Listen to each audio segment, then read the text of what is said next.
Welcome to Life Planning 101, brought to you by Smart Money Group and Kennedy Financial Services in Eastland, Texas. Tune in every week as we share important information to help you and your family live life on purpose. Insurance, investments, legacy and tax planning, and much more. All covered now on Life Planning 101. Good morning and welcome to Life Planning 101. My name is Angela Robinson with Smart Money Group and Kennedy Financial Services. Had the honor to join another podcast here recently with a very dear friend of mine who has been doing podcasts. It's called Real Wealth for a few decades now, and I can't hold him against him. He lives in Kewaskum, Wisconsin, and yes, he does sound like he's from Wisconsin, and yes, he is a Packer, and it was such a great show that I asked, can we combine this and put this into Life Planning 101 for the week? So you've got a treat. I hope you enjoy, and make sure you stay tuned each and every week right here on Life Planning 101. Well, welcome everybody. We have a repeat guest, Angela Robinson, and I always look forward to visiting with her. We are definitely birds of a feather. Her dad's name is Jim. I'm Jim. My daughter's Angela. She's Angela. And I will admit that once in a while, when we all get together, we'll have a cigar. So that makes it kind of cool.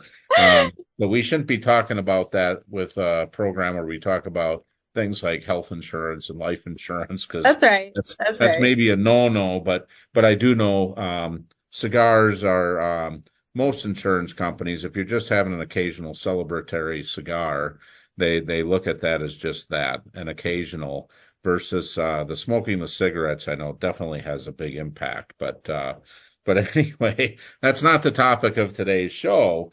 But the last time we had Angela on, and she's part of a family firm, which is really cool. She's down in Eastland, Texas, and I've known Angela for a long time in industry events that we got to meet each other at, and we're in a study group together, and I've got a lot of respect for her family, and the organization that they run. It's just really cool. So, and she's shared a lot of things with me. We've shared a lot of things with her, and we've all been better for it, and our clients have been better for it. So, Angela, thanks for joining us. Yeah, thank you, Jim. I appreciate the kind words and the friendship over the years, and having someone else to go run things by. It's always cool. So, and that's the whole purpose of what we're doing here, is to share ideas with people that they can take to their team and bounce those ideas off of their team, and everybody's better off for it. So, last time it was a really, really good show. It was very compelling. We've got a lot of positive feedback, and you talked about, is the plan enough? And, us in our business, we've got a lot of ideas on how to solve people's problems, and we've got all these solutions. And one of them is, we've got this long-term care crisis in America, a caregivers crisis. There doesn't seem to be enough people to go around to help all the people that need help. And there seems to be a shortage of beds, or a shortage of funds to pay for the beds.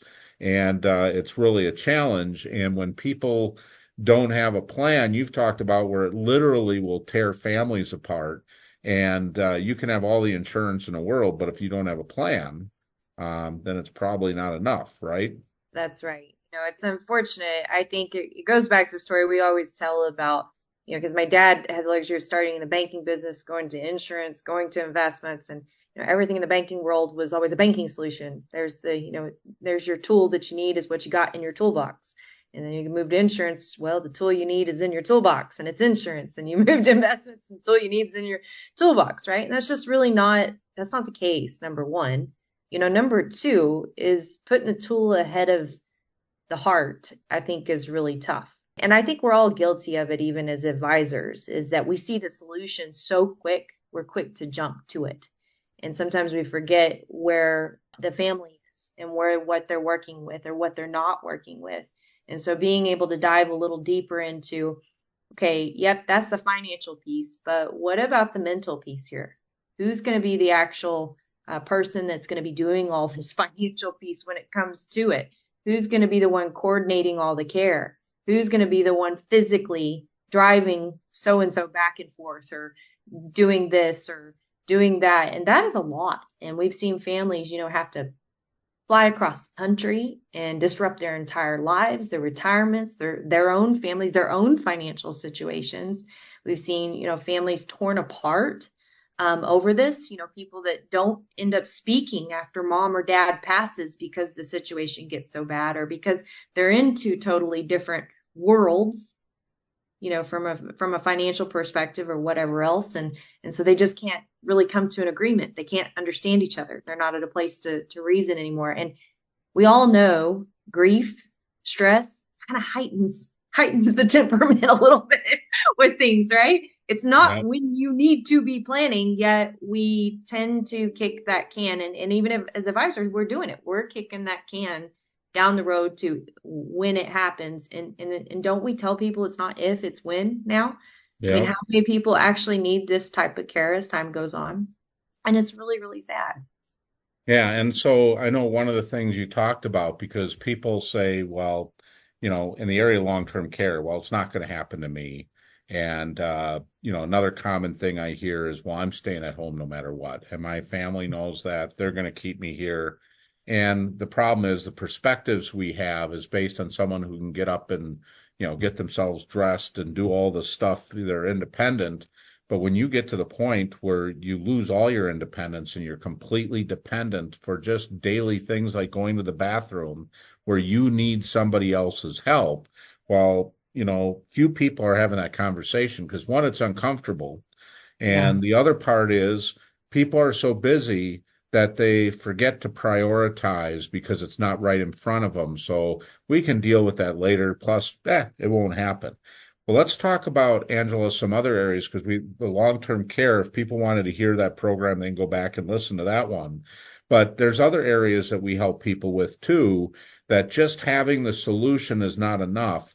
And one thing that I think about, for example, is something like, disability insurance. Someone gets sick or hurt. And I know I've heard a lot of people say, when I ask them, do they have coverage? Oh, yeah, I think I have that at work. Right. And I had a friend of mine where he dealt with a client, and it breaks him to tears every time he talks about it, because the person said, oh yeah, I'm covered at work. And he didn't dig any deeper for him. He didn't make sure they had a plan, and he became disabled. And while he did have disability insurance at work, it was short term. He was permanently disabled. And it just totally wiped out the whole family, and they didn't have the resources there to get all the care that he could get. So he never got to the point that he might have been able to get to with the proper amount of care and a plan, because he was just scrambling to just get bills paid. And, and the problem with disability, not only do you have medical bills, and if you have group health insurance and you're not working there anymore, you're limited what you could do with group, plus you got to pay for it.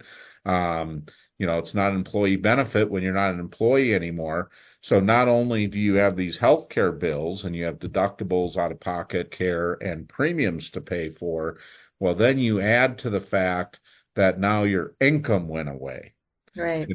So what kind of plans do you foresee that people should be doing more than, say, just buying the insurance, or doing more than just aimlessly saving? Well, what I think you're describing is what I call checkbox mentality. It's like when the HR people show up and they have all this stuff, and I'm going to say it, they're selling you, okay? And like half of it you don't even need, most likely, but you're going to buy it because you're in an emotional state because they put you there when you get in that checkbox mentality. And then do you have, and you go down there and you check the boxes. And so you don't ever think about it again. And I think that's exactly what you're alluding to. And I forget the statistics on that disability, but most of the time, disability doesn't cover up to even 60% of your income most of the time. So it's an unreal thing on these group plans that you see. So you have to ask yourself, are you okay if your disability only paid you 60% of your income right now? And it's still taxable, by the way, because your company's paying for it, right? So yeah, it's taxable to you. So that's a problem. And then, like you said, you still got all these other things that you have to pay for along the way. And I think, the other thing to that is just back like the long-term care, that doesn't address the who, the how, the what, the when, the where. What does that look like? Okay. What is your family going to do? Maybe your wife has been staying at home with the kids while while they're being raised and she hasn't worked in 10 years. How's that going to look? And then maybe you need care at home. How's that going to look? What are these things that you have to or thought about that, don't have anything to do with the money part, but have everything to do with the other part? I always laugh. I'm like, I think we're kind of like funeral home directors sometimes. I can only imagine what their coffee talk is like in the morning if you have a couple that owns a funeral home. But we're no different, because I know my husband, I always talk about, well, if I die, make sure you do da da da da da. And the reason that we have those conversations is simply because of what we've seen that we don't want to have happen to our family. And so my question is your advisor going that deep? Are they actually asking you those questions of not only financially, but what would this look like if something were to start happening? Most of the people that are getting this program, it's being distributed by an advisor, and I think their advisors get it. But, okay, I will say there's a lot of different personalities with advisors. I know you're very bold. You're not afraid to ask the questions. You build processes to make sure you're covering those bases with clients. But not every advisor is that comfortable doing the probing questions, because if the client puts up resistance and says, right, oh, it's taken care of. Well, I don't want to prod. I don't want to feel like a pushy salesman or whatever. But truly, if you're going to do a good job, you're going to ask those probing questions. But I look at it for the client. If the advisor doesn't push hard enough to have those discussions, and I'm not talking about selling insurance or selling investments, but having those discussions to have you think about what is a meaningful plan to have to address some of these curveballs that life throw you. And, you as a client, at the end of the day, it's about you, and if you've got a timid advisor, they can be a great advisor, but maybe they're just hard asking those tough questions. You need to open up that door for them and make it easier, because they'll have the skill set for most advisors, or if they don't, for example, when you look at disability income insurance, I've got enough knowledge to be extremely dangerous, but there's a lot of nuances, a lot of products out there, and it's hard to be an expert on everything that's out there. And we've created strategic alliances, and your advisor could be someone that really focuses in one area, but if they're really good, they've got referrals for you to help cover the other areas. And so if you don't have plans with these different things, it's time to sit down and reevaluate. Not only does a plan fit what you're thinking, but does everybody else know what your plan is? Because if you can't blink once for yes or twice for no, who's going to make those decisions for you? Why put your family in a position like that where there might be a difference of opinion? It's a lot easier when you have the plan and everybody just follows your plan. That's right. I think what people don't often think about is that if you don't decide, someone will for you. And is that really what you want? And then you have to ask yourself, and I know I shared, a story about, two high school sweethearts, and the woman had never had to make the big decisions. And yet here she is now having to make these big decisions. And how easy is that? Is that really what you want to put on your spouse or put on your children? That's a hard dynamic, right? Is to look at your parents and say, oh my gosh, these are the people that took care of me, and now I'm having to make decisions for them, and they aren't gonna like it. So what would they want, right? What would they want? And at the end of the day, sometimes that creates a stalemate. Those are tough things, like you said, Jim, that need to be brought up. And I would say this is that I think you need, opening your posture too, because a lot of times advisors forget to ask the question is just to say, hey, here's your problem. Do you want to solve this problem? And it's a yes or no answer, right? Yeah. But, a lot of times you come in with the approach of what is my advisor selling me now? And that's not necessarily the case if you've got a good advisor. And I assume if they're getting this show, you probably have a good advisor because just like Jim, just like myself, they're probably a fiduciary. And what that means is that they have to do what's in your best interest and they have to be able to discuss things like that. And you need to have someone in your ball court that'll work for you in that capacity and be brutally honest with you. So, I would encourage being able to go to them and say, hey, I want this type of relationship. I want this door to be opened that you can address anything with me. All right, well, we're going to take a short break. When we come back, we spent a lot of this first segment talking about the bad things that can happen and why you need a plan. But there's also good things that happen, and they're only better when you have a plan. So when we come back, we'll talk about that. So please stay tuned.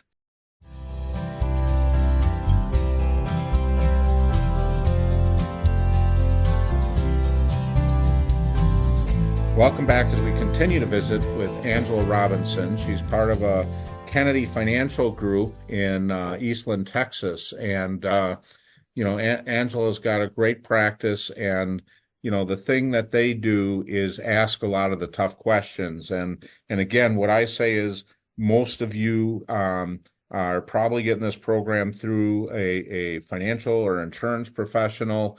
They're good people if they're sharing this kind of information with you. And if they haven't asked you these questions recently, I would encourage you to maybe talk to them about, is there some things we should do with planning that maybe goes beyond the products that they're using for solutions. And the one area that I think about a lot is, and I see all these commercials, right? Now, I don't know how many people remember the commercials before the financial crash, the tech bubble back in the early 2000s. But I remember these online trading companies, and I'll never forget, where they show a guy on a gurney getting pushed through the emergency room of the hospital, and they're like, what's wrong with him? And they go, and he's laying flat on his stomach, and they say, well, he's making so much money, it's coming out of his gazoo. And, and then I think later on we, see these people at a park bench and they got a number up there and they ask, what's your number? And everything's equated to a formula, an equation, a number. And I'll tell you, I mean, for some people, they might need 100,000 in retirement to live the life they want. Other people might need 10 million. And the thing is, it's what you want to accomplish, what your goals are.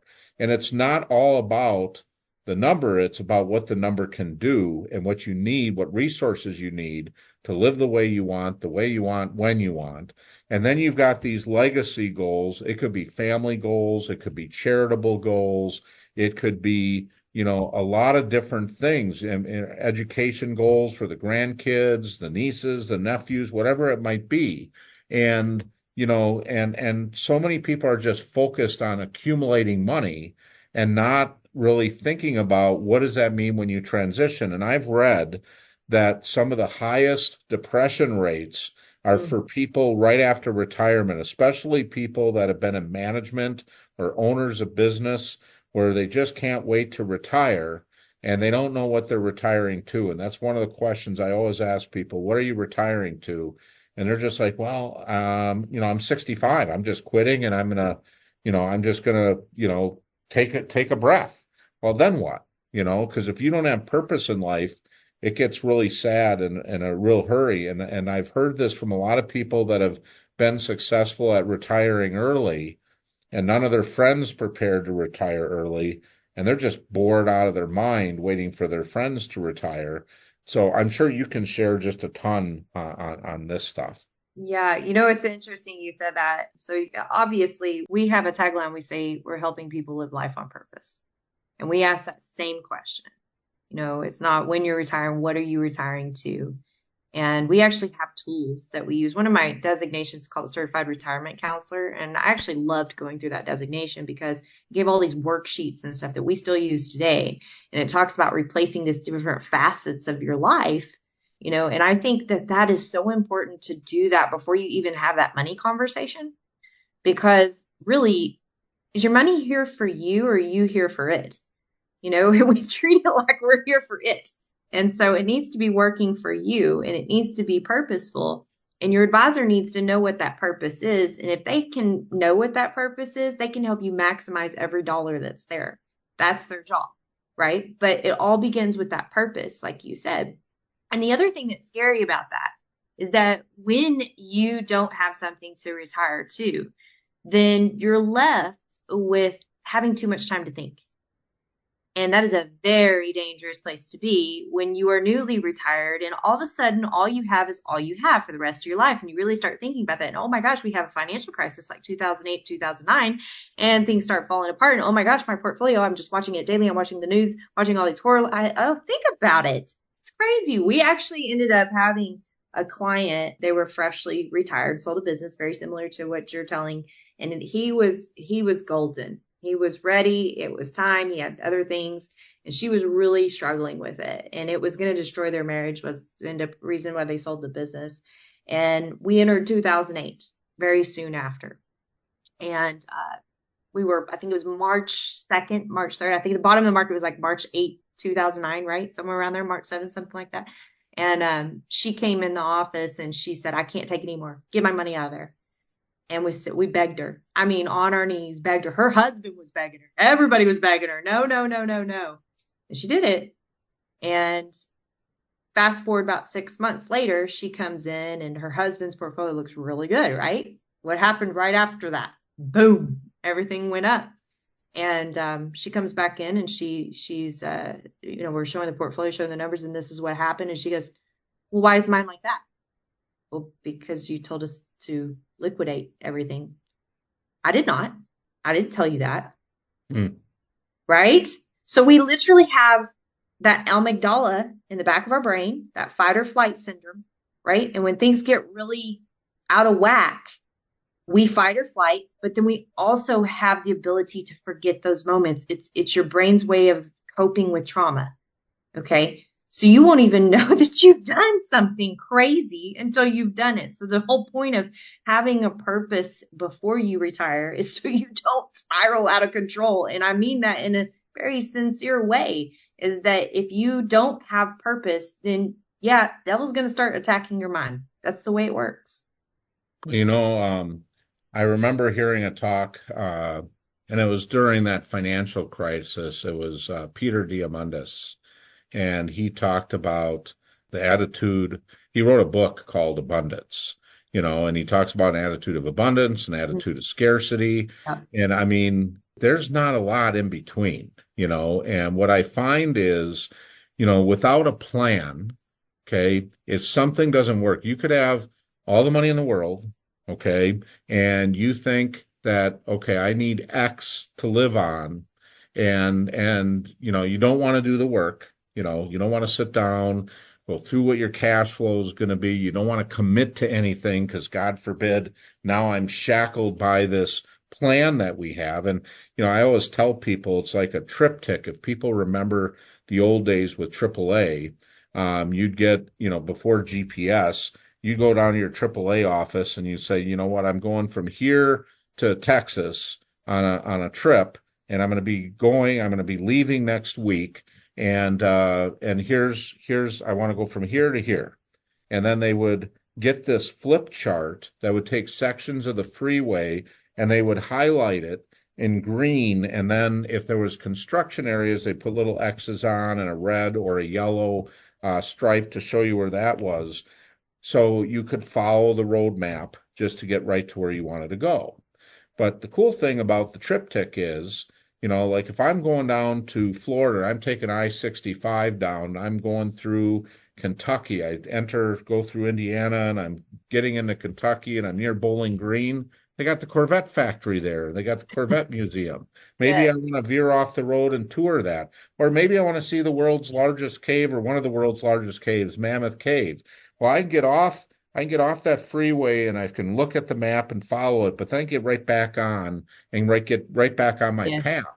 So when you have a good plan, there's a lot of opportunities to shift gears. But if you don't anticipate the things that can happen, I look at it when I do cash flows for people, every single person, they don't want to do it. Okay. And then when they bring it, they look at last year's expenses and they say, okay, this is what it takes for me to live. Well, that's what it took for you to live last year. Right. Okay. Did you replace your appliances last year? Did the car need tires? When are you going to get a new car? You say your car's paid for and you're proud of it. You're only 60 years old. You might have another 20, 30 years and your car's 15 years old. And even though it's in nice shape, is that the car you're keeping? And then if you do decide to buy another car, are you going to go to the used car lot and buy the junker for $2,000? Or are you going to want something nice? Right. And if you anticipate all those things, and then there's no surprises. But what I find is so many people, especially when they do it themselves, they'll figure, oh, I look at last year, I need $3,000 a month plus my Social Security, I can live happily ever after. And then all of a sudden, the new truck tires come in and it's $1,600, and it's been a few years since you bought them, and you got sticker shock, and it's like, oh my God, what else did I forget? And then you go into this life of scarcity where you're afraid to spend any money on anything, Yeah. and then you're not living a very fulfilled life. No. And not only do you not spend money on yourself, but you got all those worthwhile causes like grandchildren and children and your church and your other causes and charities that you want to help, but now you're not willing to help anybody because you're living in fear. And that's the worst place to be. Yeah. You know what I think when people retire, when they get close to retire, they start thinking slimly.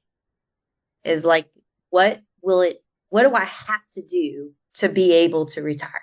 They start thinking that way. Well, how long can you actually live that way? I beg to say that you really can't. Number one, have you ever tried it? And if you have tried it, start practicing it before you retire. See how well it goes, right? I mean, that's a number one savings plan for you. If you just start practicing retirement, I don't know, 10 years before you retire might actually work. But unless you've done that, I don't think that's a very smart plan at all, because I've never seen it work. And I obviously, I still like to think I'm kind of young. I mean, I have a few gray hairs in there, but I am blessed to be second generation of a business that started in 1989, right? And I've never seen it work. I've never seen people come in with that slim attitude saying, I can slim it down, and actually be able to do that. I've seen a divorced woman do it, but that's it, not a retiree. So what's that say? I mean, it says, why don't you just go ahead and paint the Norman Rockwell you want, since we're dealing with old analogies here. Let's paint that Life magazine. What does your retirement really want to be like? What do you want to fulfill? What do you want to do in all those areas that you were talking about, with your family, with your charities, with your purpose, your bucket list? Fill it up and let your advisor help you figure that out. That's what they're there for. We got a mutual friend from the forum, Curtis Cloak, and I like the word he uses, refirement, instead of retirement. I looked up the word retire in the dictionary, and actually I did it online, so I don't actually have a dictionary book anymore, but I looked it up online, and it has a lot of different definitions, but here's the one that struck me. It says retire. In a farming situation, it's when you have it's already used up, it's useless machinery, and you put it out to pasture. That's true. So I don't think any of us want to be put out to pasture. So we got to stop using the word retirement, but start looking at the next phase of life. And I see a lot of people struggling with, should I still work? Should I not work? The thing is, when you do a retirement plan, it's not about what's right or wrong. It's what your priorities are. Yeah. And if a part-time job, if all it is, it gets you out and interacting with other people and give you a reason to get up each day, and that's fulfilling for you, well, then you should have a part-time job. It has nothing to do with what your number is. And if you don't need the money, maybe you give it to your favorite grandchild, or you give it to your church, or you give it to your favorite charity. There's a lot of things you can do. And when you switch gears, because I just look at it, when you're working for money. When you retire, the money starts working for you. So we switch places, switch roles, and that can be a partnership. Your money can be providing you income, and you can be doing supplemental income, because maybe you want to do 2 trips a year instead of 1. And maybe by having a part-time job, you can travel a little bit more than maybe you could if you just stopped working. But I've had a lot of people in my own office where they work part-time, they got flexible hours. And I mean, right now, anybody who wants to semi-retire, the world is a dream world for them because everybody's hiring, they're desperate. They'll Yes. take whatever you're willing to give them. So you really can dictate what job you're willing to work, when you want to work, how many hours you want to work. And so if you still want to do that in retirement, there's never been a better time. Yeah, there is a great movie I just recently watched with Robert De Niro. It's called The Intern, I believe is what it is. Oh yeah, yeah, yeah, yeah. Yeah, and he's retired and he goes and he works for a CEO of basically a startup company, and just a phenomenal story of exactly embracing everything we're talking about, giving him purpose, giving him a new friendship, giving him everything that he needed out of his retirement, and in return, he was a great gift to that company. And so, I think of retirement sometimes as a way that you can reframe yourself to give back in ways that you've been given throughout your life.